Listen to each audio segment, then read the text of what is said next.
gas masks and hand grenades.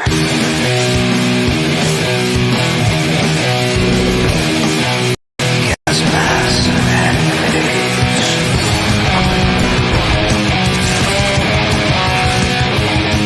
Gas masks and hand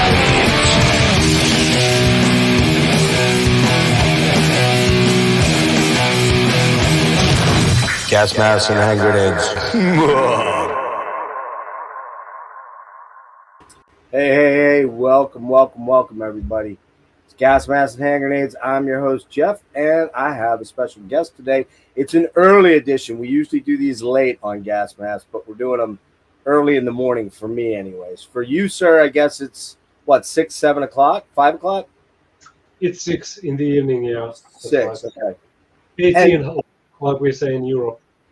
Tell me how to pronounce your name, your actual name, and then you go by Opu, is that right? Opu? Opu is my nickname, yeah. My real name is Olli-Pekka Laine. Good to meet you. Okay, all right, very good. I've never tried to pronounce, the Finnish names are not easy to get down, so I don't usually try to do that. So good to see you. Thank you for being here. We are here specifically right now. We are going to mention your octopoloid thing at the very end. We'll get to that, so remind me of that, okay? But we are here specifically to talk about the new live album by the mighty Amorphis, and that is the Tales from a Thousand Lakes live into Tavastia, or is it Live in Tavastia. in Tavastia? Okay, yeah. And that came out on the 12th, just this past Friday, on, I believe, a fairly new label, Reigning Phoenix, I believe they're called. That they're pretty new, right? Well, it's not. It's a complex story because Nuclear Blast were sold by Nuclear Blast's original owner, and then the original owner went on with an under new name, and he picked up his favorite bands from Nuclear Blast's catalog, which were Amorphis, Opeth, Halloween, and so forth. And then after a couple of years, that owner, Marcus Tiger, sold the label again. And the new owner, Sven, is naturally wanting to change the name, so therefore it's Reigning Phoenix. Oh, okay, Yeah. so that's the story behind Reigning Phoenix. I wasn't sure because, I'm an old dog. I've been around a pretty long time, so I kind of know most of these labels, but I'm like, man, I've never heard of that label before. But and I believe Octopoloid, your solo band, kind of is on that label as well, right? Yes, that's right. Right. Cool. Well, we'll talk about that at the end, but we'll cycle back to that maybe in another interview, because I'd like to actually talk to you about Octopoloid, but we'll keep it separate from Amorphis today. So the album just came out on Friday, and this actually, I wasn't aware of this until I did a little bit of research on it, but this actually wasn't recorded recently. This was done over the pandemic, if I'm not wrong, correct? Yeah, we were actually aiming to tour in order to celebrate our 30th anniversary as a band. We already booked a North American tour with Entombed AD and Nervosa, and we were about to go there the next fall when the pandemic started in the spring. So we were about to play Tales from a Thousand Lakes in its entirety anyway. So when the shit hit the fan and we had to cancel the tour, we just decided to make this kind of studio live version of the album in Tavastia Club. And we played also Queen of Time album there, which was our recent album back then. Unfortunately, we couldn't do the tour after the pandemic. You know what happened to LG, and Sure. The world went on, and so therefore it was kind of now we can celebrate the album itself with a release of the live album, and we didn't know the purpose back then when we recorded it, but this is a good way to celebrate the album in Were general. these? I'm trying to remember because I know you guys, Enslaved, Death Angel. There was a lot. Obituary. There was a lot of bands that were kind of doing the. Hey, we can't get out on the road, so let's try to, keep the fans active with some interaction while also, creating a revenue stream or whatever, how big or large or small that was. I know you guys did it. Enslaved did it. Was it ever? So it's weird because, like, in watching the videos, which by the way are linked in the description of all the pertinent information to how you can get the album. When you watch these, it's kind of weird. They seem sterile, but are they really that way? Because you got crew and you've got camera people and all that stuff there. Does it feel? Because I don't want to use that word because that sounds like a shitty word. Sterile, but it is kind of that way because you and I both know, me from being a musician as well, that energy exchange is what you live for, to get on stage, to get that vibe from the crowd and everything. Was it weird to do that, or was it just like being in rehearsals and you're just kind of doing what you do anyways when there's not a crowd around, I guess? Well, of course, there was excitement in there when we were recording those albums. It was kind of I was probably even more nervous than when I'm playing in front of audience, because then it's always obvious that audience will give you some energy and feedback. But this was totally new kind of situation for us, and it was kind of I don't know. It was maybe a little bit uncertain that how should we be on the stage. Yeah. Because we didn't have any kind of dress rehearsals. It was just like a command that now you go and play the album there, and it's gonna be a live album. And I don't know if you take example the Peel session albums from 80s and 90s. I don't know how those live albums were recorded. Yeah. There are studio albums anywhere where there's just kind of rehearsal kind of situation and they were recorded. I don't know, or maybe in the radio studio.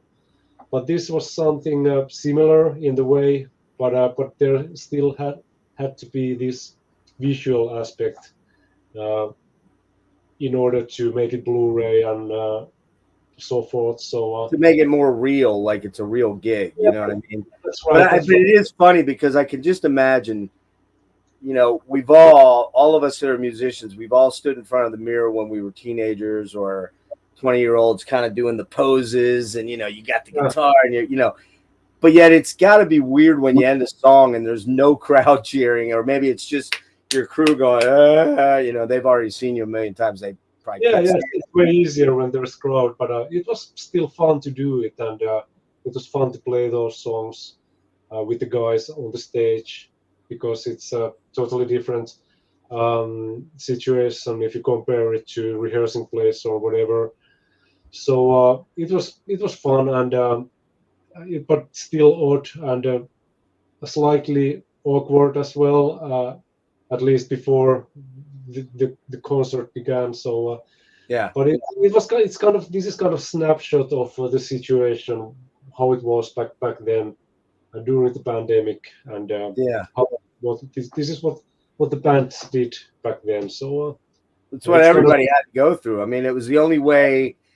It was really the only way for us as fans to reach out and kind of be connected in any sort of way. So but awkward's probably the great word for it, because it's like when you guys end, you're kind of looking around at each other like, okay, that rocked, dudes. But the situation was awkward all. It was kind of something new, and I probably see this as a documentary, how the world was during the COVID era.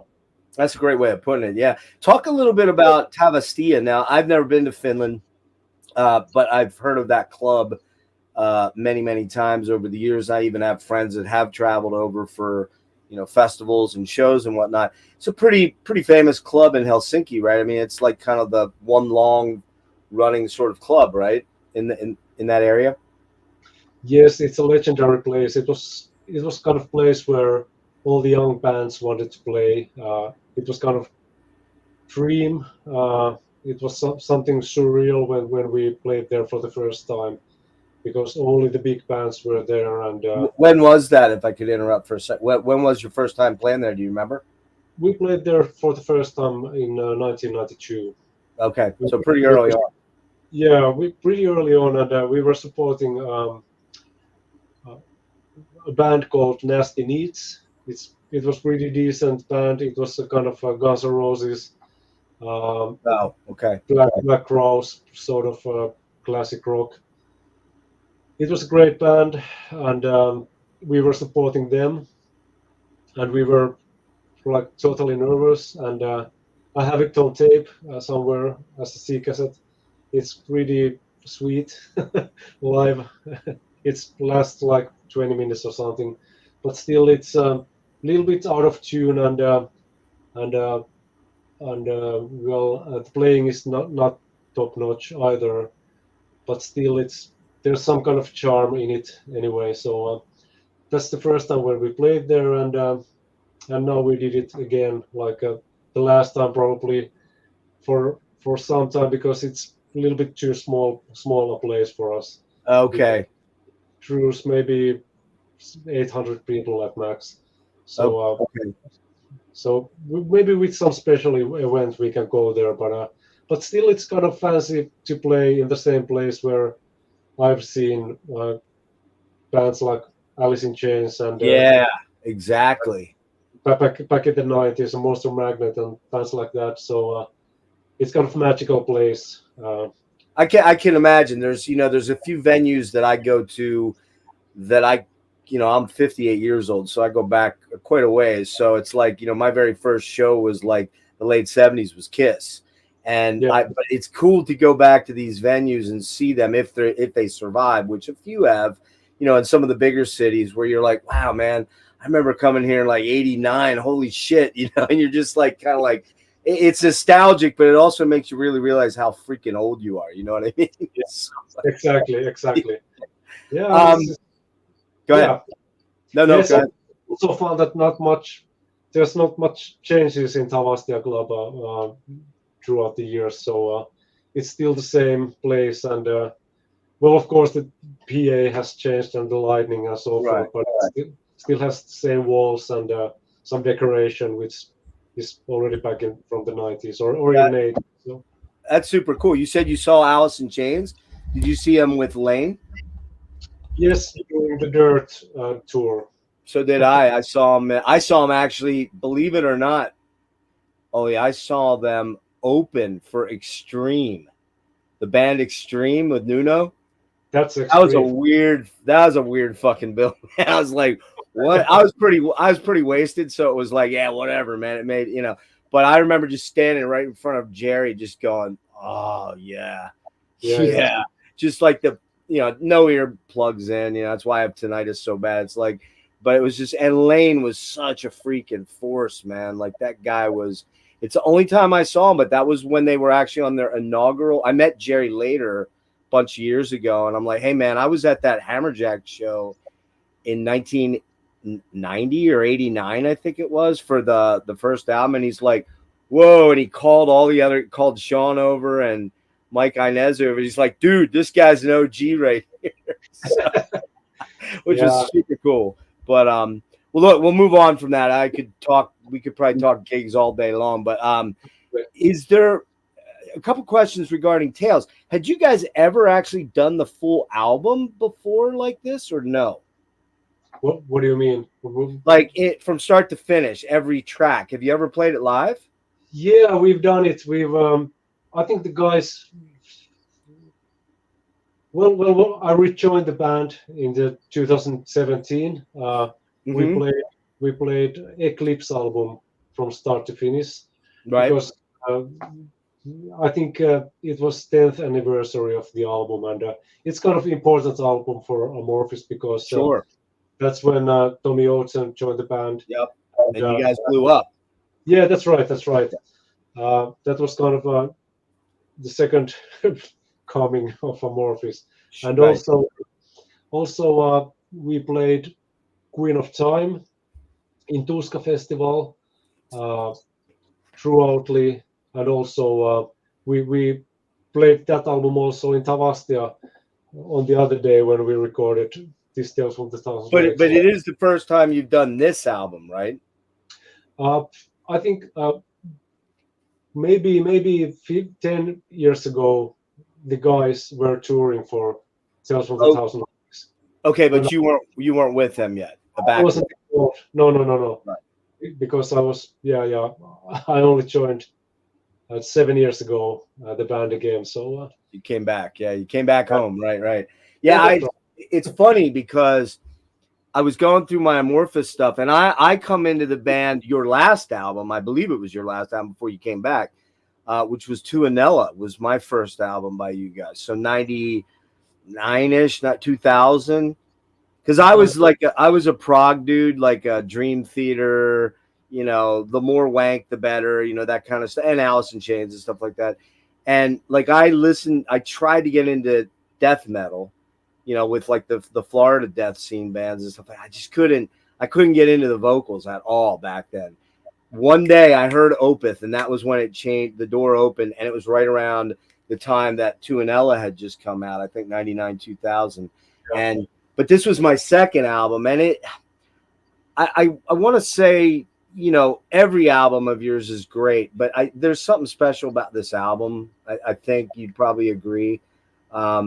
Maybe not. I don't know. Do you agree with that? Do you feel it's a special album, or do you just kind of like, hey, it's another album for us? We just, you know. It's just one album amongst other albums for me. You know, it's I know its status. It's really appreciated in the scene, and but of course it's an important album for us, and probably the reason for why it's so obscure that we were a really small band back then, and we just wanted to make good music for ourselves and to entertain small group of people. We didn't aim to break through or whatever, so that's probably secret behind why it is so original in the first place. But still, it was just an album for us, and we didn't think of it as a milestone or any kind of classic album or whatever. But still, I can see why it is so popular. Probably because it is different from any other albums which were done around that era. But that was the name of the game in Finland back then. We kind of tried to have a competition and competed with originality with other bands. There were bands like Xysma, for example, which was like putting together rock music and death metal and grindcore. And we were kind of admiring that kind of attitude, and we just wanted to do something original on our own as well. So it was just playful thing to do, and we didn't force anything by writing those kind of songs. And also there is this theme of Finnish mythology with the Kalevala book, and also the great cover art, and all those elements together probably affected it to be what it is, and it was kind of a good coincidence that all those things came together, and we also got pretty good coverage in the media and good promotion from Relapse Records back then. So yeah, I don't know. It's of course I dig the album, and I see its place in our discography, and of course it's original and so forth. But still, time goes on, and we concentrate on present the next stuff. thing. The next thing. Yeah. Always.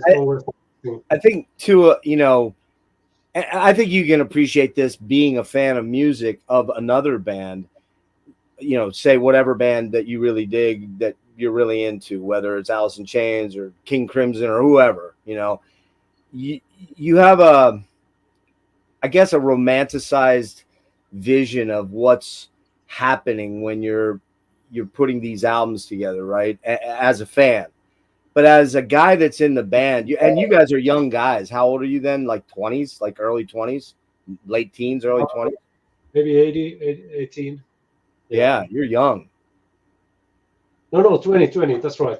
Yeah. So you're young dudes. You're young dudes, and you're kind of finding your way through this thing. And like you said, the Finnish scene was starting to hop. You had bands like Convulse and Demigod and all these different, different, like, everybody wanted to try to be different, but you knew what your competition was doing. You knew it's like, dude, did you hear the riff on, whatever, Convulse or it's just one of those things that happens. It happens in the Bay Area scene and the Tampa scene. Everybody wanted to be different, but they still knew what was going on with their competitors. You know what I mean? So, yeah, and I think real quick, sorry to run on here, but my friend Peter here mentioned that Tales sounded so unique to 94. And I think he's right about that, because the folk influences and the kind of the more mystical sort of vibe of the album with the keyboards and everything like that was pretty different from what was happening with the other bands then. Yeah, I think keyboards, Kasper, his parts cannot be underestimated, because he is not a metal musician at all, because it was really hard to find keyboard players in the first place. To do metal, yeah. So he was kind of proggy player, and he had, I think he had original Moog back at home, but still when we went to Sunlight Studio, which was entirely metal. Yeah, sure, Skogsberg, so, he was Skogsberg.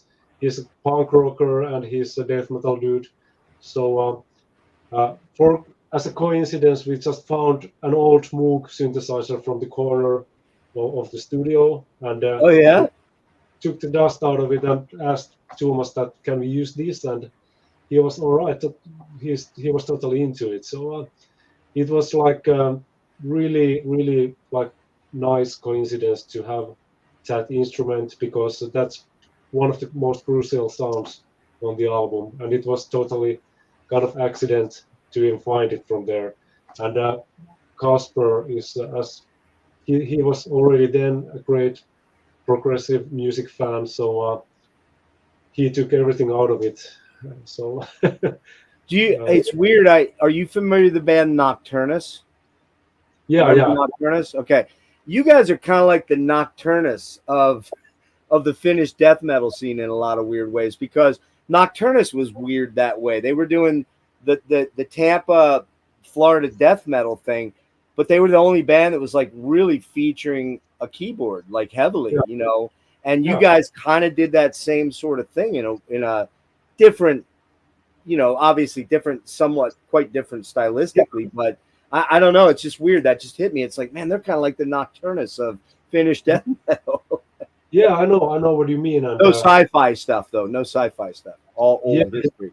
I agree with you, but I think where the keyboard stuff originally came to Amorphis was Bathory and bands like Celtic Frost and Paradise Lost, because they have these chords. That's a good point. Paradise Lost, good point. Yeah.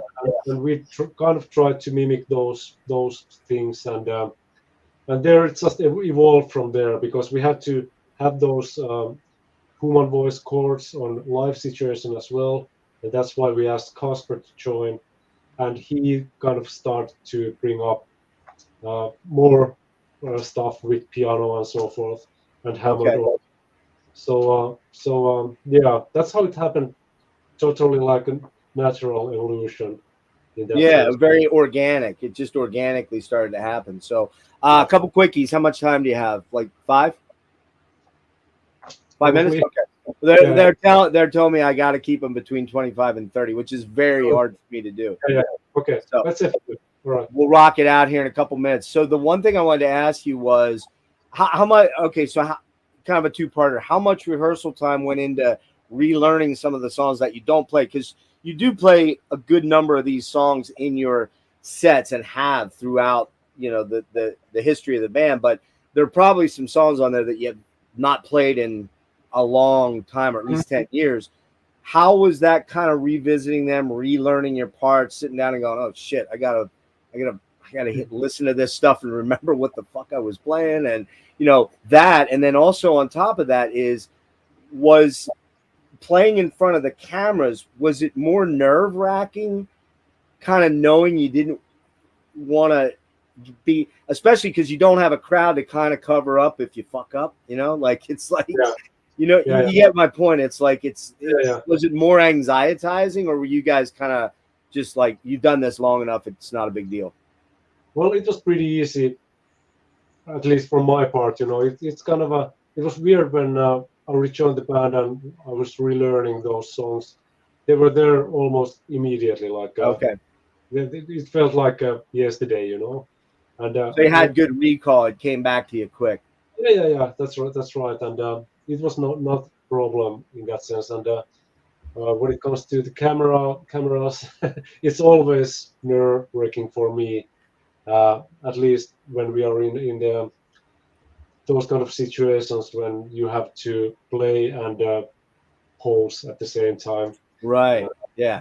It's not like, I was thinking it's probably not like going to Wacken where you've got 80,000 people watching you and you got this giant stage. Everything is like a super microcosm. It's super focused. And I think you've been doing this 35 plus years, right? 40 years, but, or not 40, but 30 plus. And I made you a lot old. I made you old like me there for a second. Sorry about that. But I would think that for me, just having the kind of lens on everybody without a crowd, without, you know, that kind of thing would make me almost more nervous to screw up, because then everybody's looking at you like, I heard that. I heard what you did there, you know, that kind of thing. You just have to nail it there.